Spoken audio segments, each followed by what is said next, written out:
Hi everyone. So today ang pag-uusapan natin ngayon are like the five things, major things that you need to know before going to the US for schooling, high school, middle school, wherever you're gonna go. First, see my TikToks, it's very like surface level. You're not really gonna see much or like have much information from watching those things. So ang plano ko na lang talaga, papakita ko talaga lahat sa inyo ng process na ginawa ko just to like fit in but not really fit in. Gets ba?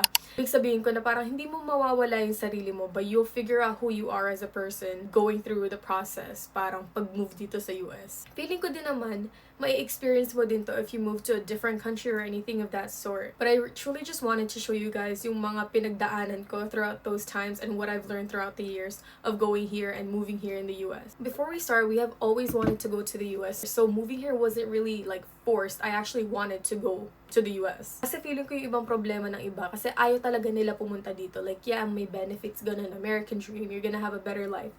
Pero yung problema lang talaga sa iba is that they want their life more in the US. Ganun lang yun naman talaga yun eh. And obviously, there's nothing wrong with that. People have their own experiences and sometimes they want to have that and some people want to have that. Just a little background, I moved here in the US in 2018. So, nung 7th grade ako nang move dito. It was after 6th grade that I moved here in the US. So, alam nyo na, not middle school, elementary school, going into high school. So, dun talaga ako nagulat. Ang totoo naman talaga, we were supposed to move in the US when I was in 4th grade. Kaso, ang nangyari naman, may nangyari sa parang trabaho ni mami dito sa US. So, we were like it was just canceled completely. Come to find out, in those 2 years that we weren't able to go in the US, my mom had my 2 siblings, so and we would always say that we had been delayed to go to the US kasi nga nung dalawa kong kapatid, iniintay lang namin daw sila. So I literally stopped in the middle of 4th grade. I had so much absences, pero wag kayo, nakapasa pa rin ako ng 4th grade. Ako kasi, I didn't know for a fact na aalis kami after ng 6th grade. So, nung nalaman ko talaga, gulat na gulat ako because I had everything like in line basically. Yung buhay ko as a high schooler sa Pilipinas, the school I'm going into. I even told like some of my friends na parang, oh, wag kayong mag-move sa school na dati kung pinuntahan kasi nandun pa ako, wag niyo akong iiwanan ganun. Pero ako naman pala yung iwan. Sorry, Ira tsaka Gabby. I know we talked about that, but ako pala yung mga iiwan sa inyo. Without further ado, let's talk about the very first thing that you need to know before going to the US. For me, one thing that you need to know before going here is that it can be lonely. First year ko dito, sobrang hirap. Like, I felt so lonely to the point that I just wanted to lock myself in a room and just didn't want to talk to anyone. But that's not how it goes. Ang break lang, lalagyan lang natin ng clips gawa na nalalagyan na ng skincare ang aking buhok. You will probably feel the most amount of loneliness upon going here in the US if you don't have any family around or just a group with you. When I came to the US, it was about 4 months before the school starts. So, no 4 months na yun, lagi ko na nakikita yung mga posts ng mga kaibigan ko sa Pilipinas and they would always hang out, take these pictures, and I just felt like I'm missing everything. Parang, lahat ng dapat nilang na-experience, I should have been experiencing it with them. And that just, it overflowed me with jealousy, annoyance, heartbreak. I just wanted to go back. Like, gusto ko lang talaga umuwi. Sobrang lonely ko talaga dito sa US nung 4 months na yun, nung unang-unang yun. Siyempre, hindi naman ganun araw-araw. I was able to have my family with me, so they supported me throughout that. And I don't know, it's just, it was a very hard experience. Ito na ang mahiwaga nating makeup. Diba sinabi ko na sa inyo, it's gonna be lonely ganito ganyan. But the first year talaga, yun yung pinakamahirap na year para sa akin. Like, everything was just new. Bago yung school ko, bago yung mga itsura, bago yung teachers. Before even going to like the US, I've always had the same exact school since I was in kindergarten. So, best believe I was gonna be like comfortable with everyone there. But the fact that I had to move to a completely different like world, parang sinuntok ako ng katotohanan, parang oh my god, ito na talaga, like everything's gonna be new. Actually, tanda ko pa nun, tinawagan ako ng mga kaibigan ko. Naluluha ako. I don't talk to most of them anymore, but they called me out of nowhere, tapos magkakasama sila lahat. And it's just parang yung feeling ko na feeling left out. Maybe that's where my my insecurity of being left out like came from. But yung parang ang saya-saya nila lahat. Oo, syempre, I was very grateful to the point na parang tinawagan nila ako, kinamusta nila ako while they were hanging out. But it's just like the feeling of being left out like consumed me at that time. And I think that just caused a lot of like bad, just caused me to go into a really bad mindset. It was just not something I want to go back to ever again. Ang laking pasasalamat ko talaga dun sa mga kaibigan ko sa Pilipinas at that time because they still thought of me, you know? Hindi lang ng parang radio silence na hindi na nila ako kinausap, but they still cared enough to the point na tinawagan pa nila ako to ask me if I was doing okay, diba? Pero syempre naman, huwag kayong matatakot because this is only temporary.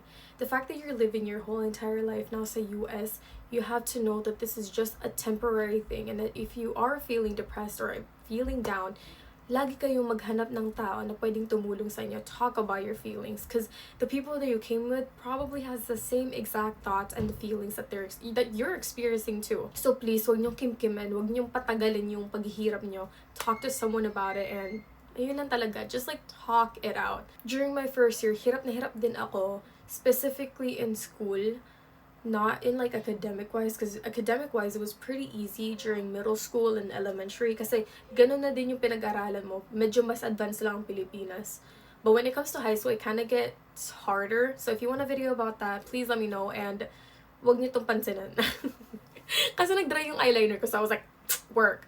But yung social-wise, dun ako hirap na hirap. Social-wise kasi, in the Philippines, I've known everyone since I was a kid. Literal, I have pictures with those people since I was like 4 or 5. So the fact that I had to move to a completely different place and having to like, meet new people, it was just such a new thing for me. It never helped that I never had that type of personality to go out and actually talk to people, be the first person na makipag-usap sa ibang tao. Simply put, I was very introverted at that time. So syempre, closed off talaga ako. Ayoko makipag-usap sa ibang tao.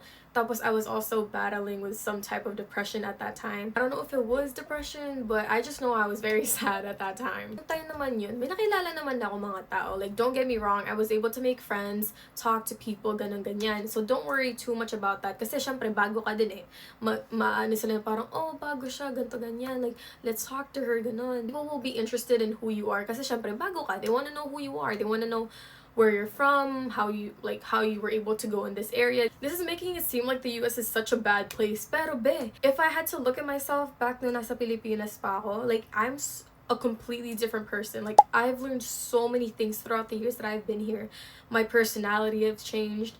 The way I talk to people have changed. Like, ang dami na bago sa akin. Even being the introverted shy girl when I was, bata pa ako noon. Like, I changed from a person that is still introverted, pero kaya ko nang makisama, kaya ko nang maghanap ng ways to talk to people.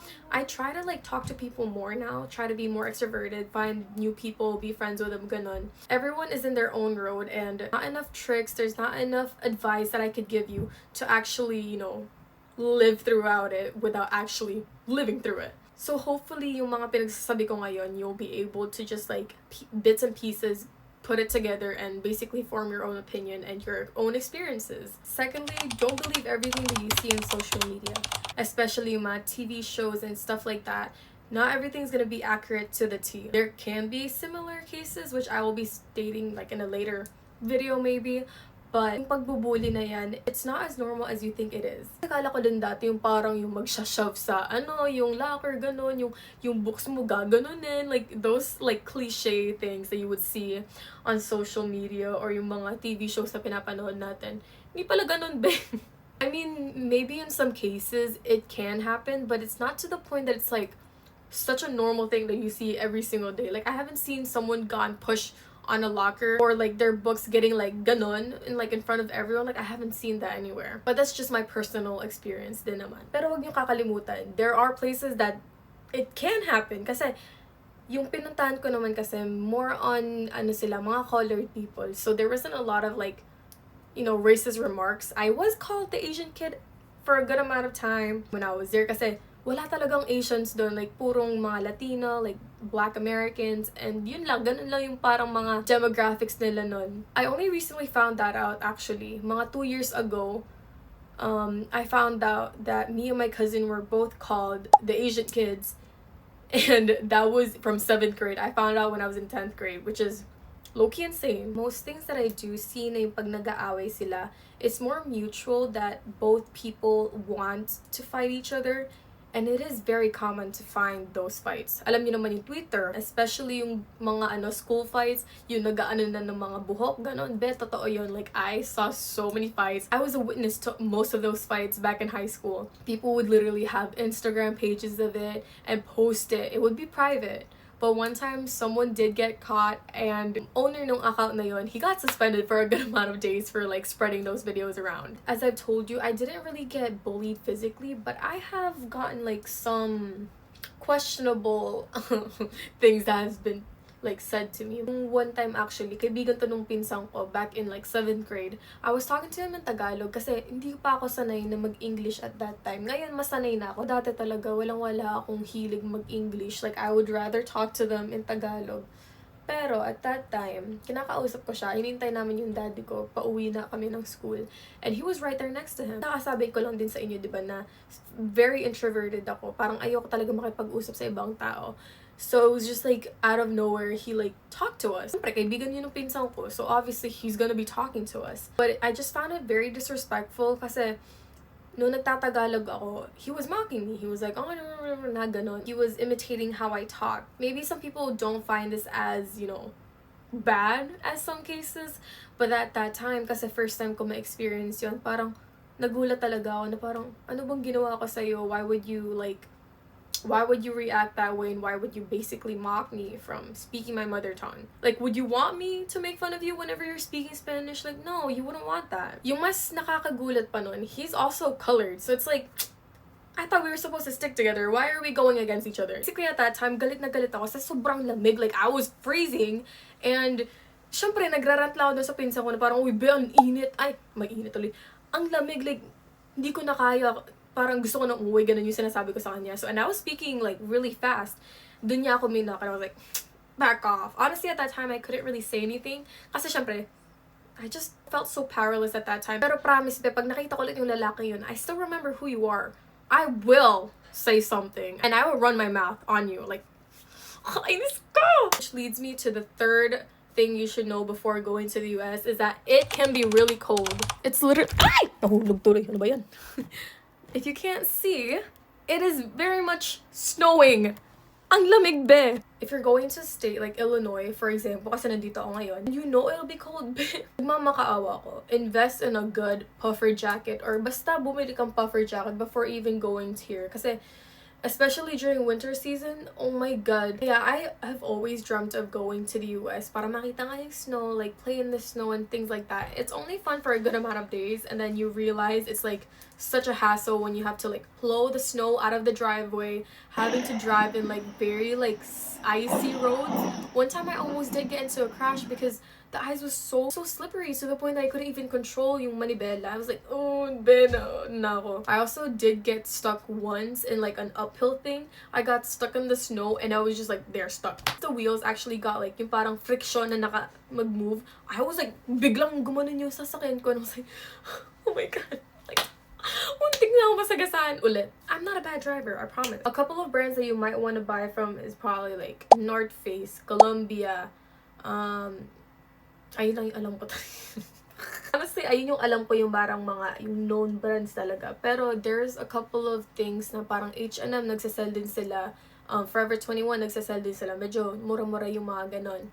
Nakabili nga dati ako mga $40 yata yun. Tapos Black Friday sale pa. So it was like maybe $20, less than that. Ganun yung presyo ng dati. Which is a complete like $360 from a $400 like coat from North Face. At syempre, if you're gonna move to California or like a very hot state, then wag mo nang problemahin to. This does not apply to you whatsoever. This is already after the video, but just to go more into detail with like weather and stuff like that, dito sa US, when it's like during winter season, the sun literally sets at 4 p.m.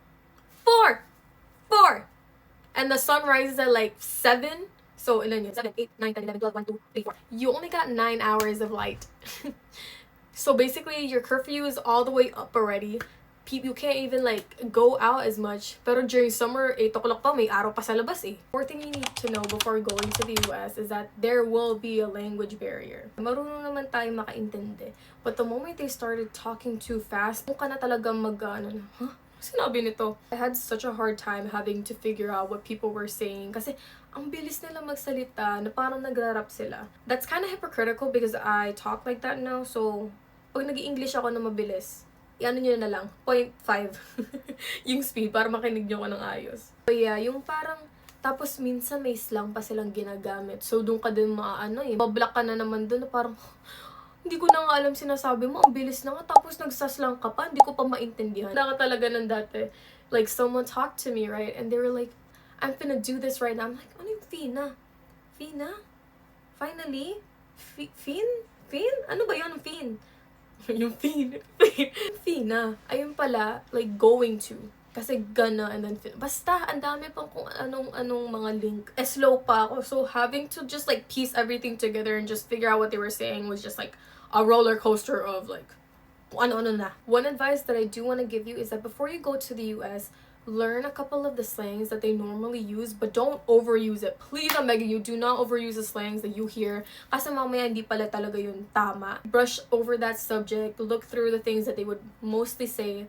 Observe how people would say it in a conversation and then maybe use it once you actually know the meaning of the word. You don't want to be mixing slangs around kasi just be careful on how you say it kasi hindi mo lang talaga alam what if mali pala yung sinabi mo and you offend the other person that you're talking to. Edi ano, PC ka na kayo, ganun. Huwag naman. Oh, malangis pa. If you can't find any slangs or words like that, just try to watch more like American TV shows and stuff like that. Just don't believe everything they're saying. Especially TikToks of like American kids, those are very, very, very, very similar to what you would experience during that time. The last and final thing that you need to know before going to the US, which is not limited to this, obviously. Hindi lang naman ito yung 5 things na kailangan nyo malaman. Last but not the least, ito yung last nating pag-uusapan. Pananamit. Girl, like, I'm telling you right now, we don't wear uniforms here. If you're gonna go into a public school, which is where most people go into, hindi sila nag-uniforms. Dito sa US, people are not gonna be shaming you left and right whenever you wear something nice or yung parang they're gonna like, ba't mo yung sinusuot? Like, sobrang extra mo naman. No, don't worry about that. You're not gonna be talked around like that. Nasa Amerika ka na, hindi ka na nasa Pilipinas. You have to present yourself in a way that you want to be presented. You want to look clean, you want to look presentable. People's looks still matters. Dito, nga, land of the free, pero you know people's opinions are still gonna be flying around everywhere. How you style yourself is basically how people are gonna perceive how you are as a person. I don't know specifically, but here in the US experience ko, there's a lot of times where I get complimented of what I look like, and some of those like compliments turn into friendships. So maybe that will be a route into getting new friends in the future, diba? Yung parang yung pananamit mo and how you present yourself. Some places that I do buy stuff from is like mga H&M, Forever 21, Garage, Addicted, Princess Polly. Yung parang mga biglang nag-iba yung mga brands. But if I can, I'll probably list all of the things where I buy my stuff from. I'll probably do another video as well on how I style myself and like a weekly fit kung sabihin. A lot of people express themselves from how they like look and how they dress. So maybe that's one way that you can express yourself. Kasi diba sa Pilipinas parang konting gandahan lang ng damit mo may magsasabi na agad ng kung ano-ano. So maybe this will be a good thing for you. Truthfully, I can say so much more stuff pero sabi ko sa una 5 lang. 5 lang ngayon.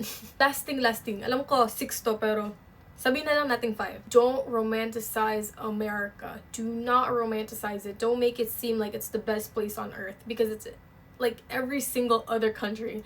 There's bad stuff, good stuff, questionable stuff, and you know, it's never gonna be quote-unquote normal because there will be times that you will be at your highest point and you're gonna be the happiest person alive, and then the very next day you'll just go crashing down and just feel the worst you've ever been in your life. Just don't think you're alone in this process. There will always be people online. Me, you can literally DM me on Instagram. I'll put it right here. If you ever need help or anything of that sort, just let me know. I promise you. I'll help you guys out. I love helping people. That's why I started this whole entire thing on TikTok. But the fact that TikTok is getting banned, you know, it forced me to go into this type of thing, which I think is better because I'm able to put more input into what I'm thinking instead of just like a quick little chat with you guys. So if you want more videos like this, just comment down below. Let me know your thoughts. And if you need any more help regarding this type of matter, DM me or anything like that. Put in the comments. I'll try to respond to everyone that I can see. And yeah, hopefully you guys enjoy this video. Please let me know what you want to know next, and bye bye. Like and subscribe.